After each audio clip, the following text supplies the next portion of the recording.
munsi igenekerezo rya 14 ruheshi ni umunsi mukuru mpuzamakungu wahariwe gutanga amaraso. Uburundi rero burifatikanya n'amakungu mu guhimbaza uyu munsi. Icivugo ngenderwako cy'uyu mwaka kivuga kiti dutanga amaraso kugira turokora ubuzima bwa zina kiremwa muntu. Iki civugo gihamagarira abantu bose bo kw'isi gutanga amaraso kugira ngo uwo wese ayakeneye ayaronke arokoregwe ubuzima.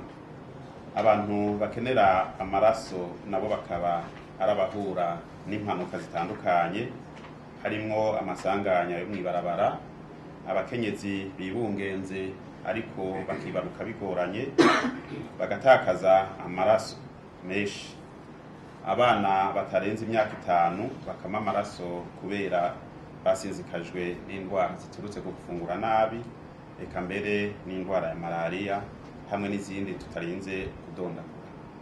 Uyu munsi mpuzamakungu nakaryo kandi ko gushimira abasanzwe batanga amaraso kuri uko kwitangira abandi kugira ngo babarokorere ubuzima.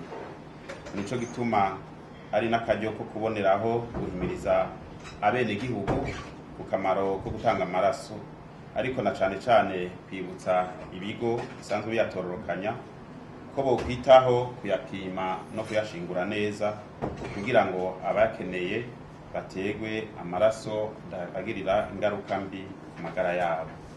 Ubushikiranganji bwo kubungabunga amagara y'abantu no kurwanya ikiza ruhonyanganda sida burateye akamo umuntu wese afise amagara meza, afise imyaka iri hagati ya 17 na 60, ibiro birenga 50, ntabe umukenyezi yibungenze canke yonsa gukora ico gikorwa co kurokora ubuzima mu gutanga amaraso.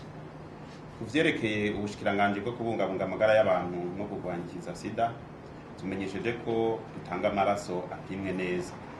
Nico gituma ibigo bijejwe gutororokanya no gushingura amaraso mu gihugu vyose vyitwararika gutanga amaraso apimwe neza kugira ntihagire ingaruka mbi ku magara y'abenegihugu baba bariko barayateka.